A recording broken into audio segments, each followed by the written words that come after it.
Good afternoon. Welcome to the Christian Quality Engineer. I am Chris. How you doing? So, I didn't really plan out what I was going to talk about today. Nothing super interesting really happened or sparked my interest, which is normally kind of what I rely on. Is throughout the day, usually something, or maybe through the weekend or whatever, something pops in my head. I'm like, I'm going to talk about that. This time, not really. I mean, some interesting discussions about how to do product realization and the people that need to be involved in the product realization and the amount of time that they have, and how with an active plan that has a lot of launches going on, having a weekly APQP or product launch or core team meeting for each one of the programs that are launching that's a tall task. That's a lot to go through, and a lot of meeting, which means a lot of time where you're not on the floor taking care of other issues and other concerns. And there's a lot. I mean, every group is super busy, and how do you work through that? But I mean, it's something that has to be done. You got to make do with what you can and find ways to shorten the meetings, but still cover everything. But I really don't have a whole lot of insight into that because I don't have a solution. I haven't thought that through enough yet. Maybe the whole idea of Moses' father-in-law said, you got your leaders of tens, your leaders of 50s, your leaders of hundreds, and your leaders of thousands, and then the leaders of thousands report to you, right? All the way up to the tribe, and then the chief of the tribe report to Moses, or however it goes. It's been a while since I looked at that.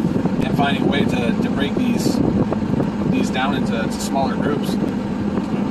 There's some of that goes on. I mean, we do our best to do that. Program engineers and quality engineers, but really you start getting more and more positions that can do that. I mean, you're really looking at expanding your payroll, and that's jacks up the price, which means you're not as competitive in your quoting, which means you're not going to get as many businesses, which means you'll have to let people go.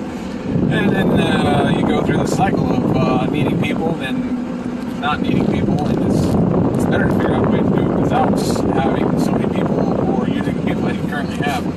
But again, I really don't know how to do that, at least not my plan. What else do we have?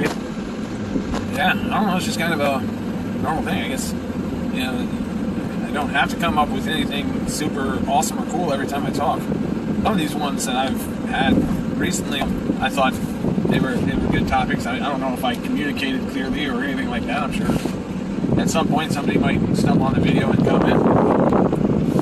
But I think my mom is the only person watching these things. And my mom and Raquel, and occasionally a former coworker, Mitch, watching these. But I'm sure if Mitch was here, he'd give me lots of good things to talk about, not necessarily quality related, but he's a character. Yeah, I don't know. Anyways, I think that's enough rambling for today. So remember, like, share, subscribe, all that fun stuff, and commit your work unto the Lord. Thanks.